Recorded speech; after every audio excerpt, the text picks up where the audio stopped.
Assalamualaikum warahmatullahi wabarakatuh.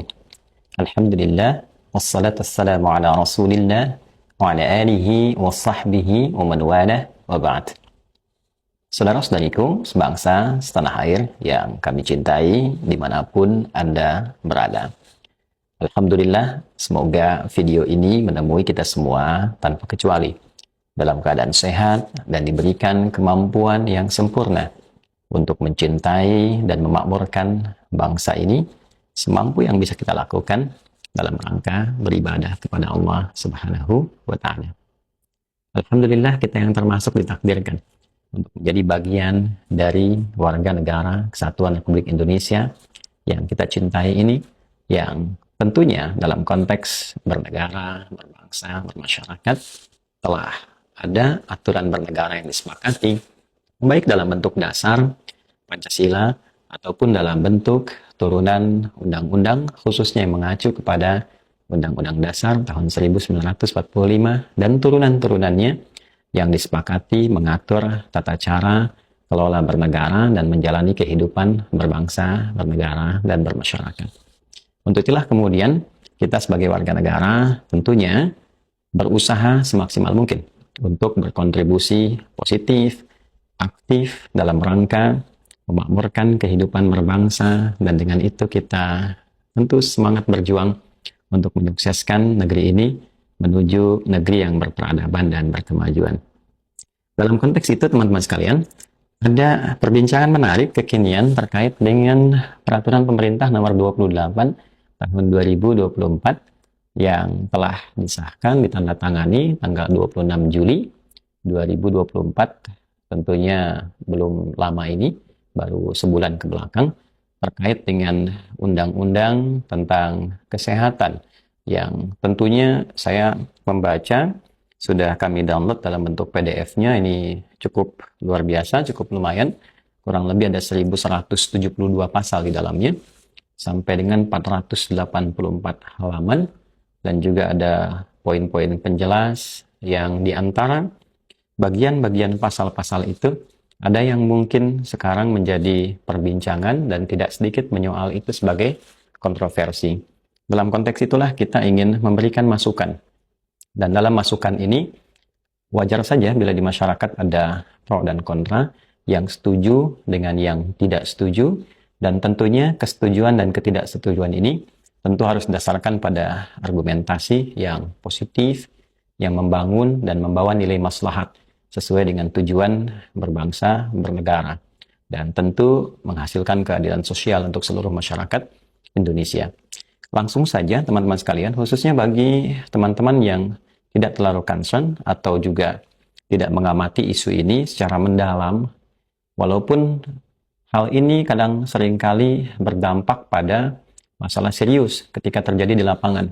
Sering kaget, sering bingung, kemudian mengatasi dampaknya tidak mudah. Ternyata dari dasar yang paling utama, kita kurang memberikan perhatian pada dasar peraturannya.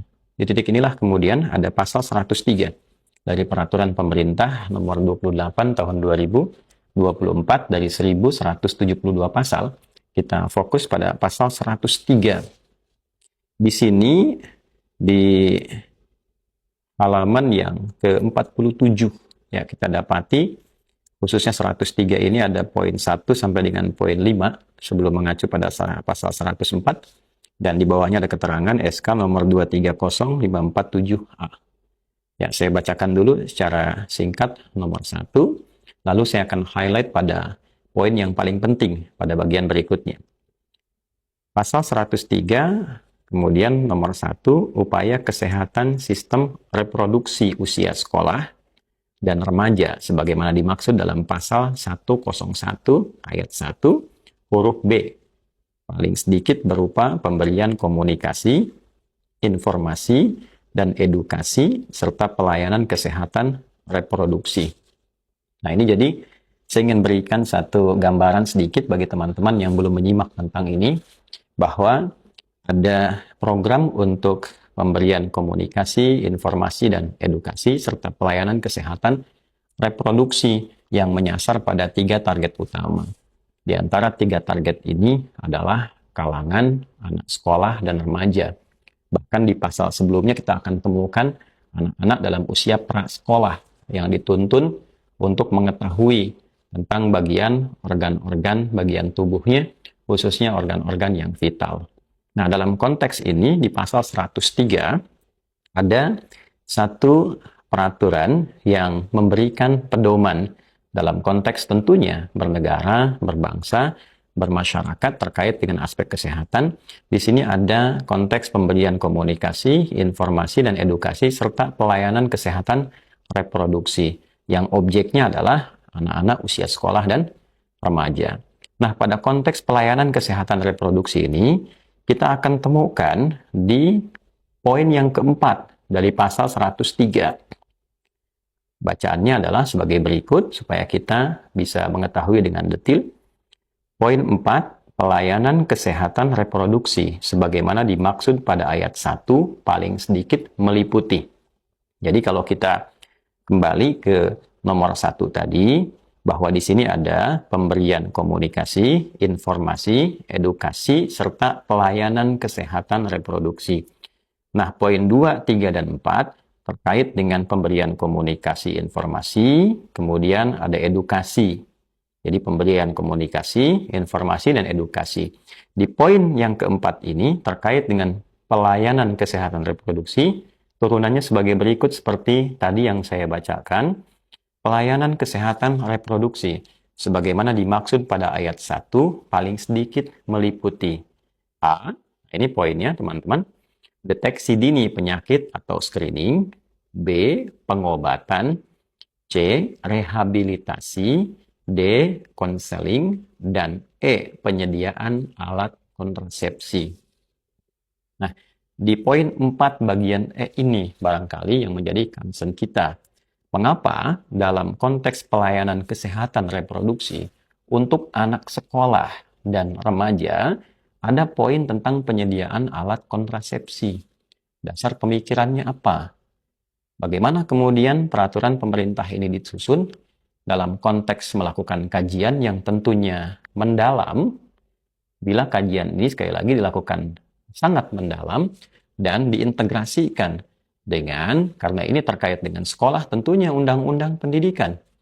Bagaimana undang-undang pendidikan itu dicita-citakan membentuk karakteristik anak didik sesuai dengan undang-undang dimaksud, yang diharapkan mampu membangun dan memakmurkan bangsa dan negara Indonesia. Khususnya kita ingin mencapai generasi emas bila ditarget sampai kini 2045. Ini korelasinya dengan penyediaan alat kontrasepsi bagaimana? Apakah memang di usia ini sudah dinilai dalam kajian yang mendalam bahwa anak-anak usia sekolah bahkan remaja ini sudah dinilai sebagai layak untuk melakukan hubungan seksual? Ini poin pertama, kan? Atau memang ada kajian yang mendalam bahwa di lingkungan anak remaja pun sudah terjadi hubungan-hubungan seksual dalam konteks yang tentunya dalam hal ini bisa terlarang, ya. Maka ini musibah besar. Ya, musibah pertama, jika benar dasar hadirnya poin E pada nomor 4 pasal 103 dari peraturan pemerintah nomor 28 tahun 2024 ini adalah dasarnya karena adanya ditemukan misal hubungan-hubungan terlarang atau hubungan-hubungan seksual yang terjadi pada anak usia sekolah dan di tingkat remaja, maka ini musibah pertama bagi kehidupan berbangsa bernegara saat ini. Maka pertanyaan pertamanya, bagaimana di sini Kemendikbud khususnya sebagai kementerian yang bertugas untuk menata ya bagian tata kelola pendidikan, kebudayaan yang tentu harus merawat tingkat-tingkat bukan hanya intelektualitas para anak bangsa, calon pemimpin bangsa ini ke depan.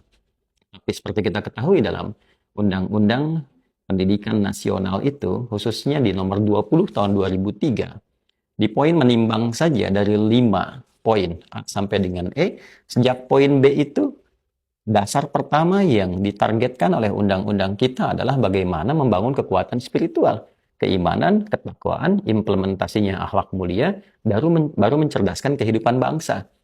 Kalau kita mau sedikit tajamkan lagi, Undang-Undang Dasar 1945 mengamanatkan pemerintah mengusahakan menyelenggarakan satu sistem pendidikan nasional yang meningkatkan keimanan dan ketakwaan pada Tuhan Yang Maha Esa serta akhlak mulia. Jadi sebelum mencerdaskan kehidupan bangsa itu ada standar iman, ada standar takwa, dan ini perwujudan dari Pancasila sila pertama, ketuhanan Yang Maha Esa. Jadi bagaimana seorang makhluk bertuhan dari sejak dididik untuk meningkatkan nilai ketuhanannya itu, ya, kebertuhanannya kepada Tuhan Yang Maha Esa dengan cara meningkatkan imannya, meningkatkan takwanya, dan di antara turunan iman dan takwa itu tidak bergaul secara bebas. Dalam bahasa yang lebih tegasnya, tidak berzina. Ya, bagaimana ini disediakan alat-alat kontrasepsi pada usia prasekolah, remaja, yang secara tidak langsung memberikan fasilitas? Ini kan bermasalah. Secara logika kan ini tidak nyambung. Ya, kalau di sini sifatnya hanya perkenalan, ya kan? Kemudian pencegahan misalnya dalam rangka untuk pengenalan. Walaupun di sini masuknya bukan pada pengenalan, pelayanan. Aspeknya pelayanan, pelayanan kesehatan, reproduksi. Kalau sifatnya pelayanan kan bukan komunikasi lagi. Karena komunikasi ada pasal pada pasal yang sama 103 tapi pada poin-poin sebelumnya, poin 2, poin 3. Jadi di sini masuknya pada pelayanan. Kalau pelayanan artinya penyediaan. Ya, kalau penyediaan kan bermasalah. Kalau sifatnya antisipatif kan tidak harus menyediakan. Ya, disampaikan kepada para peserta didik, ya, jangan sampai Anda melakukan pencurian misalnya.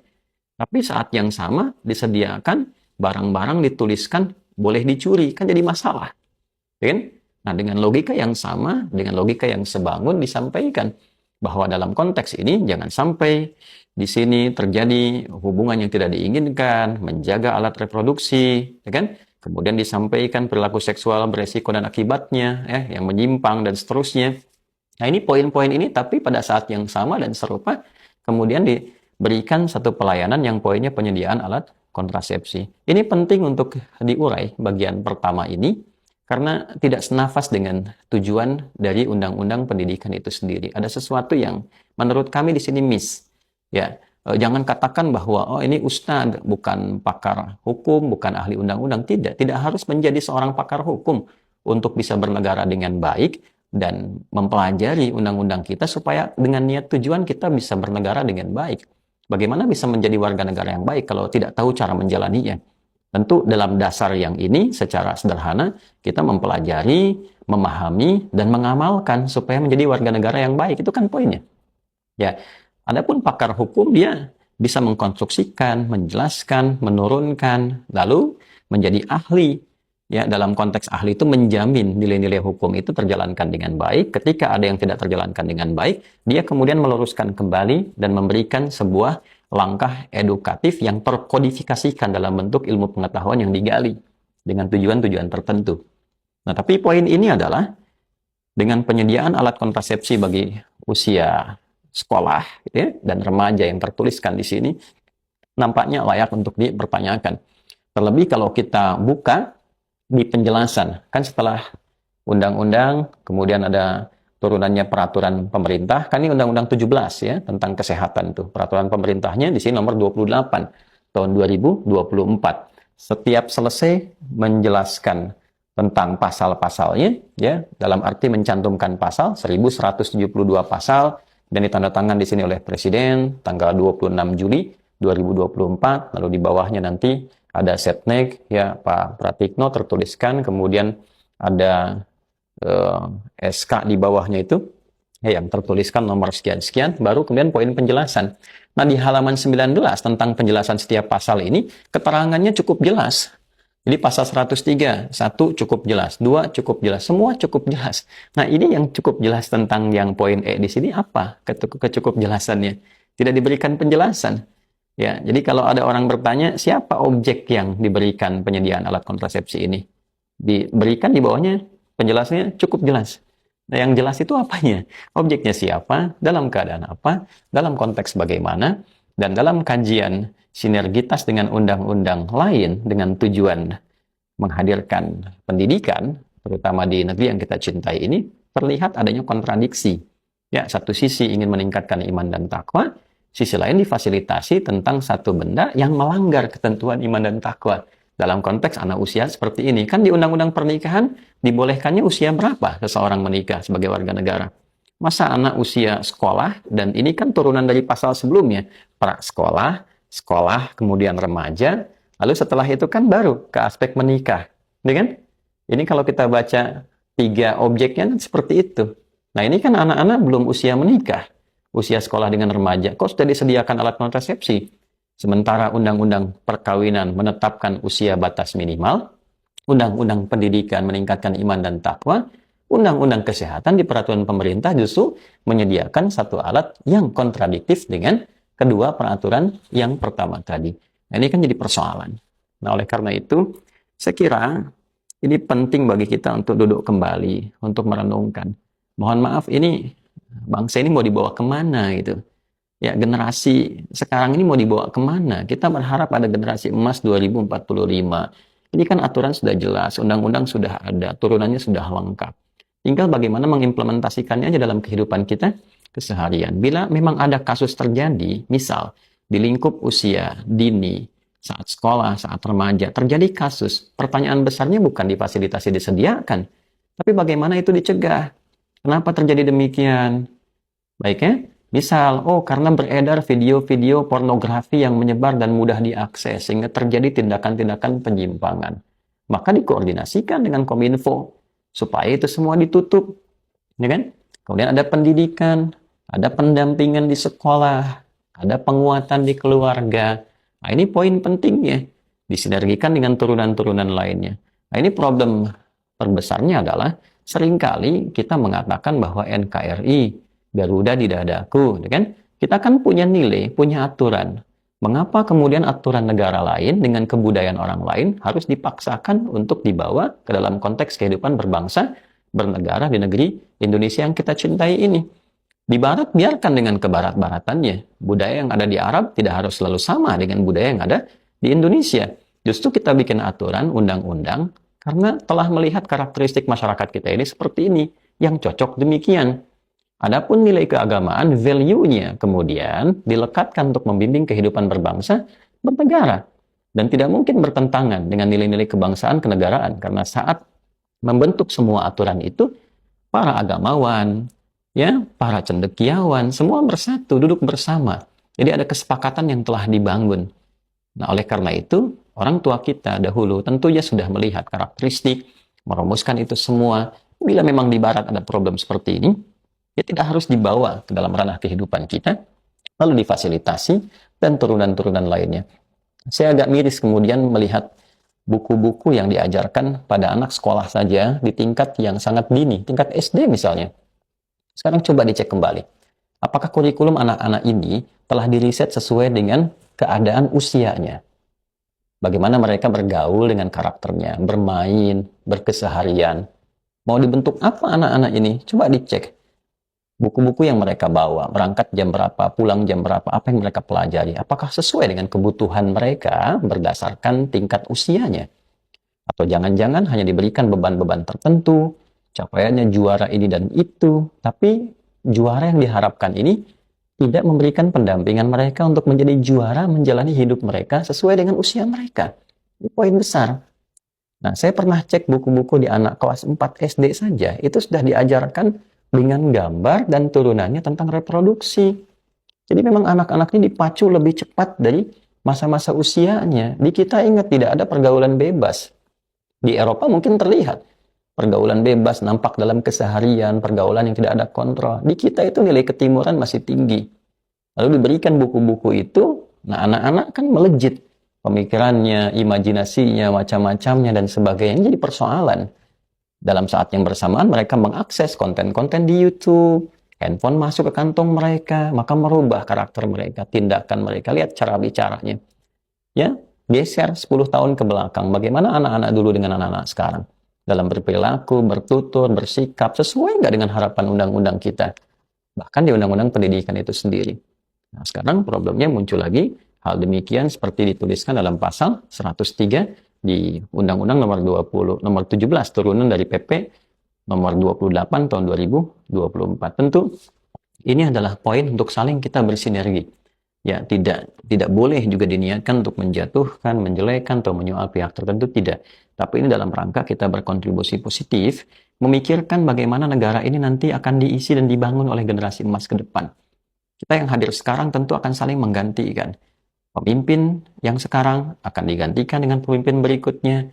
Pemimpin berikutnya di masa depan akan lahir lagi yang kemudian. Maka tugas kita menyiapkan generasi terbaik untuk mengisi kehidupan berbangsa dan bernegara. Kalau semua hanya memikirkan tentang keadaan dirinya, membangun dan mengupdate status sosialnya saja tanpa peduli dengan generasi sekarang, yang penting bisa keren, menjawab kebutuhan dunia, tapi tidak melihat kebutuhan di lokal kita, maka ini menjadi masalah yang sangat serius dan bom waktu yang ketika meledak, itu ledakannya akan banyak merusak dan damage-nya akan menghasilkan goncangan yang sangat tinggi.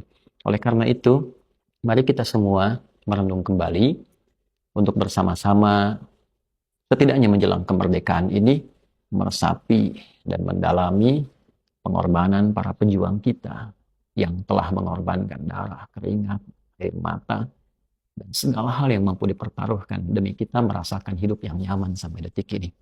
Maka dari itu, bila kita tidak mampu berkontribusi positif untuk menjadi pelaku di dalamnya karena kemampuan kita, setidaknya mari kita memberikan ide-ide positif yang dengan niat baik untuk membangun semuanya. Tidak untuk menjatuhkan, mencela, atau saling menyakiti. Kita saling bersaudara dalam berbangsa bernegara, dan dengan itu semoga dipersatukan dalam kebaikan, dan semoga menjadi amal ibadah kita untuk bekal pulang menghadap kepada Allah Subhanahu wa Ta'ala.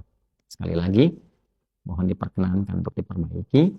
Mudah-mudahan kita menjalani dengan baik, saling berkasih sayang, membangun harmoni demi Indonesia tercinta dalam rangka beribadah kepada Allah Subhanahu wa Ta'ala. Hidayat. Assalamualaikum warahmatullahi wabarakatuh.